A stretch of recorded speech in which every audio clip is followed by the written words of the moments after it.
Jaksel. Ya, Agnes nih anak Jaksel nih. Oh, lu anak Jaksel, Nas? Ya KTP gue masih di Jaksel. Jakselnya Jaksel di sebelah mana nih, Weh? Di Pasar Minggu. Oh, Pasar Minggu. Kalau gue mau pindah KTP nih misalnya, gimana sih? Susah gak sih ngurusnya? Gampang sekarang, ada di pelayanan satu pintu tuh. Udah gampang. Gua kemarin ngurus KTP aja buat acara gue dah.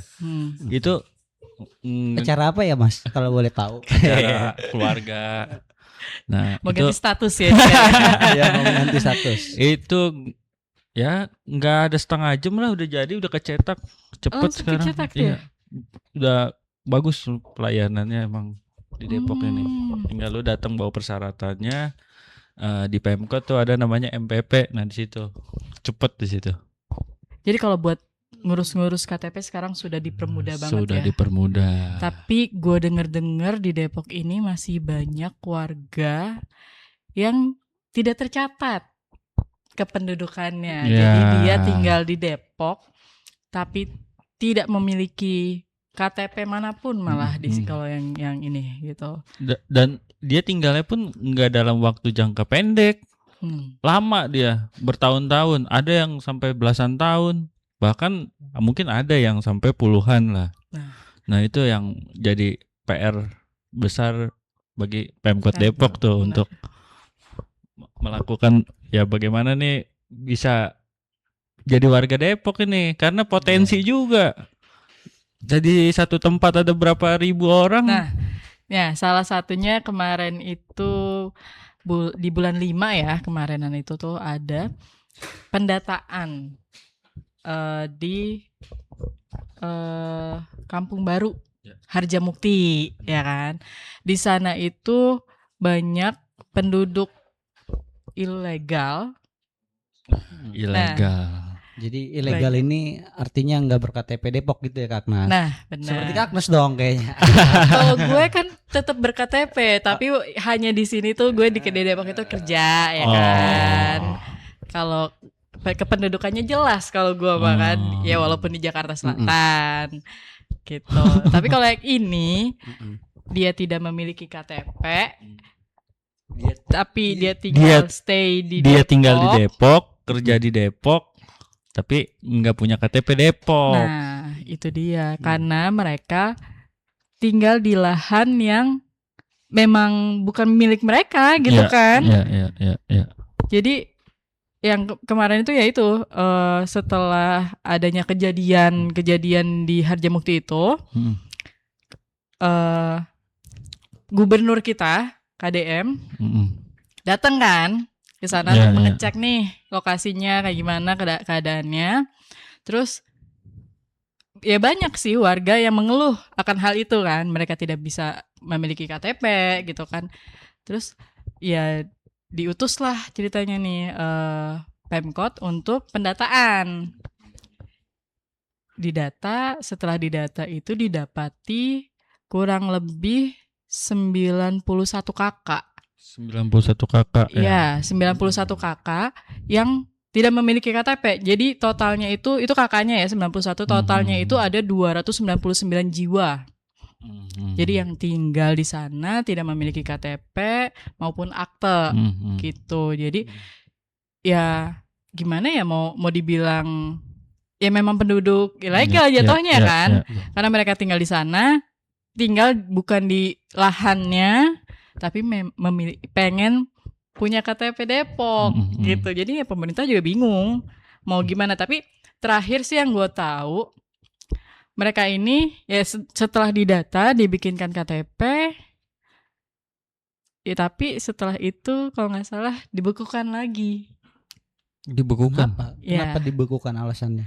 Ya karena alamatnya mereka ini mau ditaruh di mana? Karena kan itu lahannya lahan pemerintah. Iya.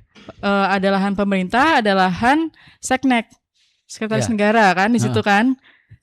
Gitu. Jadi emang info yang gue dapat sih dari adanya kasus kemarin itu ya pembakaran mobil polisi ya. Nah dari situ kan ketika masalah ini menjadi besar gitu, menjadi rame, ya kan akhirnya dicarilah siapa saja pelaku yang terlibat gitu ya kan. Ketika diusut ternyata mereka banyak yang nggak punya identitas nih gitu ya kan. Sementara mereka tinggal di situ itu udah lama dan membentuk suatu kampung gitu ya kan, jadi satu kampung gitu ya kan. Akhirnya pemerintah mikir nih, maksudnya solusinya seperti apa. Ya kemarin itu kan sempat diwacanakan sama Wali Kota Depok ya, Pak Supian Suri sama Gubernur KDM Kang Dedi, itu sempat diwacanakan mau dibangun perumahan subsidi itu ya. Itu sebagai salah satu solusi agar mereka punya pendataan KTP gitu. Jadi misalkan ada bantuan dari pemerintah pun mereka bisa mendapatkan itu gitu. Tapi emang sih sejauh ini gue belum pantau lagi progresnya sih sejauh apa sih.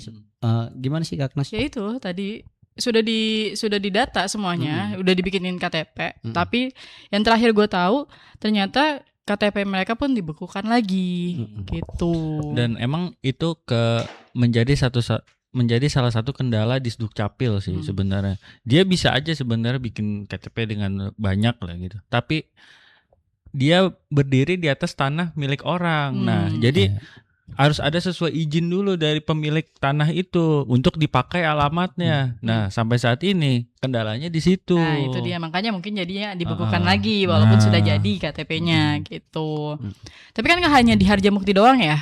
Oh banyak. Kalau di ini ada kemarin gue ke mana ya, di Abadi Jaya itu namanya apa ya? Kampung itu Pemulung ya. Kampung Pemulung. Nah, semuanya tuh bekerja pemulung lah. Dia itu ya rumah-rumahnya tuh ada yang permanen, ada yang semi permanen. Dan di situ adalah satu tokoh yang dituain, yang dipercayalah sebagai kayak mungkin dibilangnya kayak ketua lingkungan lah di situ. Tapi ya enggak jadi dia kayak RT RW-nya sendiri gitu. Iya, tapi dia enggak masuk RW sini, RT sini. Jadi enggak masuk. Jadi ya karena ilegal tadi ya. Iya. Punya identitas tadi itu. Ada di situ sekitar ada 200 kakak kayaknya. 200 kakak banyak banget. 200 jiwa kayaknya yang ada di situ. Dan dia di situ ngontrak di bukan bangunan permanen ya. Maksudnya dia ngontrak tuh jadi ada yang nyewain kayak lah di situ. Gitu ya. Nah, orang-orang yang ber-KTP itu paling hanya 3 orang, 4 orang lah. Tapi KTP-nya KTP di situ, alamatnya itu. Alamatnya alamat itu, dan dia masuk ke RW yang sebelahnya lah istilahnya. Nah itu apa ya? Ya itu ngelihatnya juga dalam jumlah segitu kan artinya bisa jadi satu RT sendiri itu. Iya. Betul. Berarti kan harus. Tapi yang gua dapat info lagi di situ. Dia itu sama RT yang di sebelahnya masih ada yang dipintain iuran. Jadi gimana ya, statusnya nggak dianggap tapi masih dipinta iuran gitu untuk ke kas RT-nya. Wah, ini menarik ya. Iya. Nah, dan itu kan gue tanya ya, dia kenapa nggak mau ber-KTP Depok ya? Ya karena rumah saya sebenarnya di kampung. Saya di sini kerja, tapi kerjanya di sini dia bertahun-tahun. Udah bertahun-tahun. Tapi dia nggak mau, gue pindah KTP ke sini, tapi gua di sono pindah lagi. Nah, itu dia nggak mau kerepotan hal itu ternyata. Nah, tapi berarti emang orangnya sendiri yang tidak menginginkan untuk pindah berarti ya. Dan itu lumayan banyak sih. Kemarin aja gua ngelihat lagi di Kelurahan Depok Baru tuh di deket Setu Lio. Nah, itu masih banyak tuh ternyata di situ. Jadi rumah-rumahnya tuh nggak ada nomornya. Jadi ya dia berdiri di atas tanah Setu. Jadi dia jadi dia berdiri di atas tanah Setu dan dia nggak ada. Ya udah berdiri aja gitu. Bangli ya berarti. Tapi iurannya tetap dimintain sama RT. Mungkin. Kalau itu nggak sampai ke situ. Ya tapi mungkin ya kalau kita ngomongin soal iuran, mungkin itu keterkaitannya kan ke sampah atau keamanan gitu ya kan. Bisa jadi. Pun dia nggak terdata, dia nggak punya identitas, tapi tetap Ya, ada pasti produksi petugas sampah keamanan merekanya dan produksi gitu kan. sampah yang Bener. memang harus diangkut gitu ya kan. Mungkin kaitannya ke sana. Tapi kalau gue sih sendiri ngelihat memang warga tanpa identitas atau kita biasa sebut warga ilegal ini memang ternyata jadi masalah ya, masalah yang maksudnya sewaktu-waktu bisa saja terjadi aksi kriminal kayak tadi balik lagi ke Harjamukti ya kan. Karena ternyata setelah gua update juga berdasarkan pendataan ternyata jumlah jiwa yang nggak punya identitas atau tak berKTP Depok itu di Harjamukti itu sekitar 1.800. Waktu April 2025 itu range-nya nggak lama dari kejadian pembakaran mobil polisi itu. Dan ternyata ketika didata lagi ada 4.500 warga ternyata di Mei 2025 itu pencatatannya. Ya kan? Ya memang sih kalau kita lihat gitu, kenapa sampai mereka bisa ada di sana, sampai kenapa mereka bisa akhirnya tinggal di sana, mereka bekerja di sana, hidup di sana gitu. Itu karena biasanya itu tadi dibikin kayak bedeng-bedeng gitu, disewakan lah gitu ya kan kepada warga yang memang berasal dari luar Depok, ya nggak peduli dia punya identitas atau enggak ya kan. Nih gue tempat nih kalau lo mau pakai ya kan dengan harga yang murah, lo bisa tinggal di situ gitu ya kan. Nah itu di belakangnya ya biasanya ada konflik lahan biasanya tuh. Kalau kita berkaca dari case-nya, contoh yang dari Harjamukti aja, itu kan lahan nggak jelas. Ada punya pemerintah kota, ada punya pemerintah pusat ya, setnek tadi ya. Ada juga yang memang punya warga gitu. Ya contoh aja nggak usah jauh-jauh, kita tuh pernah di sini di belakang kantor kita ya, di wilayah Kelurahan Tirtajaya, Kampung Serap. Nah ternyata di situ ada lahan yang cukup luas yang memang status itu bersengketa gitu. Jadi selama di pengadilan belum ada keputusan gitu bahwa tanah ini punya siapa gitu. Nah didudukin lah gitu. Tanah ini kan harus dikuasai nih ya kan. Nah didudukin lah sama pihak-pihak yang tadi gitu. Jadi ada yang nyewain. Memang kompleks sih gitu. Dan ya balik lagi ke ya mereka yang menempati tempat itu. Biasanya kan mereka nggak punya penghasilan, nggak punya pekerjaan, identitas saja nggak punya, ya kan, sehingga akhirnya rawan nih terjadi aksi kriminalitas gitu. Kalau di Harjamukti itu mobil polisi dibakar, ya kan. Kalau di sini kemarin itu akses jalan warga itu memang ditutup. Ya sebenarnya kalau kita mau nyalain dia juga, ya emang lahan dia sih gitu ya.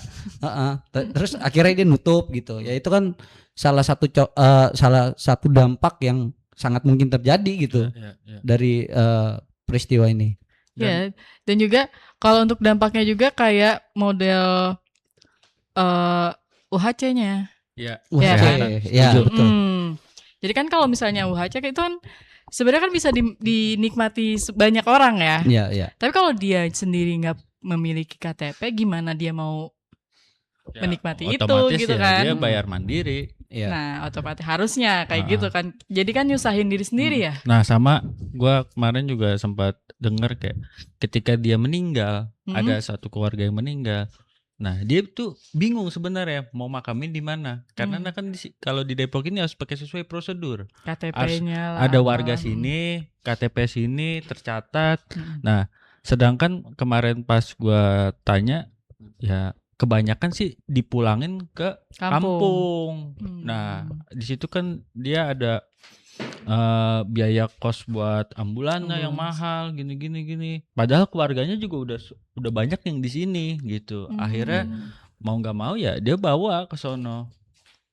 Ya kayak jenazah itu kan kalau meninggal katakanlah kalau dia untuk pulang ke kampungnya dia harus makan waktu beberapa hari, beberapa jam. Kan mau nggak mau harus diformalin kan harus keluar biaya lagi kan kayak gitu ya. Ya mending kalau masih di Jawa Tengah, masih di ini. Kalau yang di luar misalnya pulau orang Sumatera lah, orang ini kan lumayan juga. Berhari-hari ya benar. Jadinya berhari-hari ya. Jadi ya menyusahkan diri sendiri juga kan. Dan satu lagi anak-anak di sono tuh nggak pada sekolah. Nah benar. Nggak pada sekolah. Jadi sekolah itu kan syarat administrasinya ya kartu keluarga ya, kartu keluarga, alamat yang jelas gini-gini. Apalagi lu mau masuk sekolah negeri, ya udah pasti lokasi kan. Iya, udah pasti nggak bisa. Padahal kayak kemarin di Sukma Jaya itu kan lokasinya diputerin sekolah negeri gitu, tapi kan nggak ada yang bisa. Iya. Dan akhirnya pas gue tanya, ya di sini anak-anak ya paling hanya 1-2 yang sekolah. Dan di situ ada satu masjid yang dipakai emang untuk pembelajaran anak-anak, dan di situ tuh biasanya ada anak-anak kampus yang ngajar, datang untuk memberi materi, katanya rutin.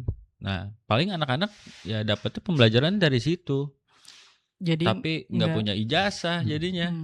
Dan gue sama Dika nih pernah punya pengalaman nih Dik, kita ya liputan kasusnya mirip-mirip gitu.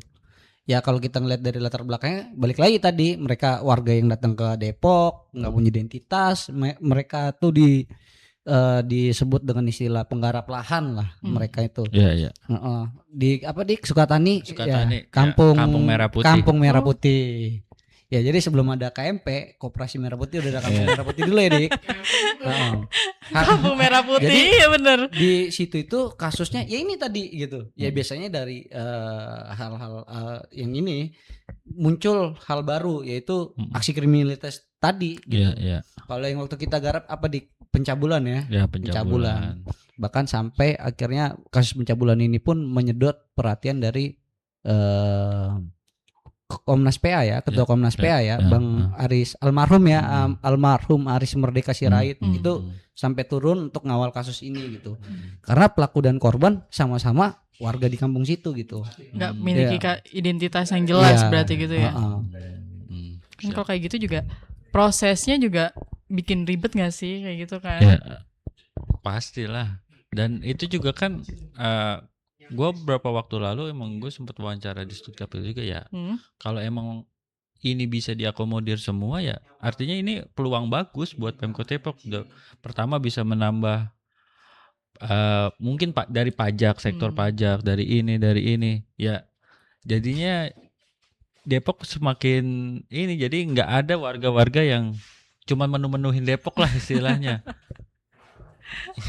Ya karena memang kalau kita mau melakukan pendataan terhadap warga tanpa identitas ini, warga ilegal ini, ya apa tolak ukur untuk kita gitu ya kan? Karena memang kita nggak bisa, karena dia nggak punya data gitu. Jadi gimana kita mau melakukan pendataan gitu? Tapi memang dari Disduk Capil sendiri mencatat adanya pergerakan ya dari warga yang keluar masuk Depok itu. Kira-kira di 10 tahun yang lalu, 9 tahun yang lalu ya, tahun 2016 itu ada pergerakan sebanyak 18.978 atau sekitar 19.000 penduduk yang pindah datang dan keluar dari kota Depok. Nah jadi pergerakan ini kan jadi ada warga yang masuk ke Depok, ada warga Depok yang keluar gitu. Tapi kalau memang ini PR besar sih buat pemerintah ini. Memang ini nggak terjadi, nggak cuma di Depok aja ya, tapi terjadi di wilayah-wilayah lain. Dan balik lagi ya, biasanya itu ada suatu orang yang punya lahan luas gitu ya kan, yang dia pun belum mau dibikin apa-apa, belum mau dibangun apa-apa, dan kebanyakan juga banyak yang ternyata kepemilikan lahan itu masih bersengketa gitu. Akhirnya ya mereka manfaatkan dengan begitu. Ya kan? Oke, Kak Agnes, ada temuan apa lagi? Dika, ada temuan apa lagi nih terkait warga ilegal di Kota Depok?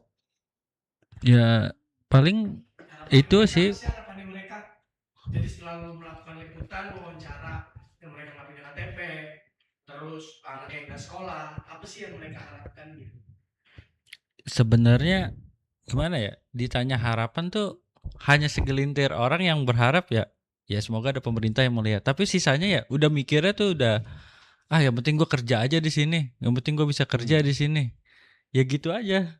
Jadi apa ya, dan emang ada orang yang tiba-tiba yang sebagian yang udah ber-KTP gitu, dan dia kan sebelum-sebelumnya kayak ngapain sih gue ini, dan akhirnya dia sadar bahwa di sini ternyata penting loh KTP. Lihat anak gue sakit nanti gimana, atau dianya sakit, atau nanti dia mau sekolah nggak bisa sekolah. Nah dia akhirnya KTP gitu-gitu. Nah paling itu sih.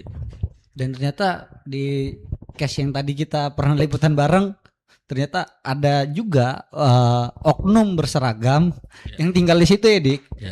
Bisa disebut juga jadi koordinator ya, mungkin ya di situ ya. Nah ini memang terstruktur, tersistematis lah gitu.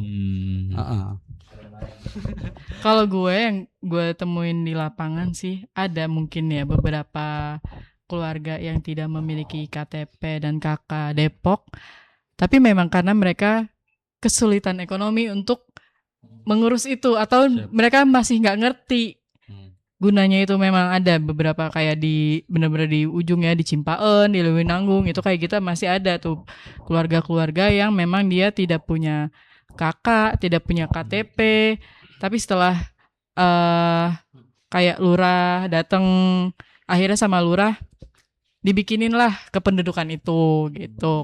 Tapi kalau mereka memang jelas warga asli di sana gitu. Cuman memang mereka tidak ngerti atau tidak tahu atau belum mungkin menurut mereka untuk mengurus itu tuh harus bayar atau apa gitu kan. Jadi mereka ya udahlah, daripada buat bayar ngurus kayak gitu-gitu, mendingan buat sehari-harinya mereka mikirnya kayak gitu. Dan dia mikirnya kayak gue bikin KTP nanti di sini, nanti gue pulang kampung di sini, wah ribet lagi nanti gue, gue nanti di kampung udah nggak diakuin lagi gitu, misalnya kayak gitu. Nah di situ kan pemahaman yang salah gitu menurut gue. Padahal kan menguntungkan juga ya, jelas kayak kalau kayak gitu kayak dapat bantuan sosial kan dari pemerintah kan banyak itu. Kan. Jadi kalau memang memiliki KTP Depok kan jelas bisa dapat bantuan gitu kan, kalau memang kekurangan atau apa gitu kan. Karena memang untuk mendapatkan bantuan-bantuan itu harus jelas dulu nih kependudukan mereka, KTP-nya, kakaknya gitu. Karena kan pendataannya itu perlu ya. Gitu sih. Belum lagi tadi kayak kalau kita bicara ke Depok tuh ada program balita stunting, apa segala macam gitu ya kan. Nah, ya cuman sih sepengalaman gua yang pernah ditugasin di Pemkot Depok, sebenarnya kalau kita bicara masalah ini, Disduk Capil menurut gua sih sebenarnya Disduk Capil itu punya program yang bagus, yang bahkan kayak lo mau pindah, lo mau keluar, lo mau urus ini, mau urus itu bisa lo lakukan cuman hanya melalui handphone. Gitu. Udah dipermudah banget. Udah dipermudah. Cuman memang yang harus kita akuin, kurangnya satu nih dari pemerintah, kurangnya sosialisasi. Nah makanya buat Bapak Ibu pemerintah Kota Depok, pejabat-pejabat terkait, kalau punya program bagus, jangan lupa sosialisasiin di Radar Depok gitu ya biar tersampaikan ke masyarakat gitu. Karena percuma loh punya program bagus tapi nggak nyampe gitu ke masyarakat gitu. Jadi kayak masyarakat yang punya handphone pun dia nggak tahu kalau dia bisa ternyata ngurus KTP, ngurus surat-surat cukup dengan melalui handphonenya dia aja. Gitu. Benar. Ini kan yang belum sampai nih ke bawah nih gitu. Ya itu makanya yang gue tadi bilang, gue bikin ngurusin KTP aja nggak sampai setengah jam, bahkan kurang lebih dari setengah jam. Nah itu udah kelar dan itu nggak dipungut biaya. Ternyata segampang itu. Tapi orang-orang ini kan nggak mau gitu. Iya belum tahu. Dipikirnya kayak nanti dipintain di sini kali, ada di sini. Males lah gue. Belum waktunya lama, bisa seharian. Nah di situ kan yang harus disosialisasiin. Jadi kalau Bang Dika tuh nggak usah heran, dia punya privilege lah. Oke. Sampai di sini aja lagi. Jangan lupa like, komen, dan subscribe. Kita akan bahas yang seru-seru lagi. Oke? Bye. Sampai bertemu di Kulik Kasus episode selanjutnya.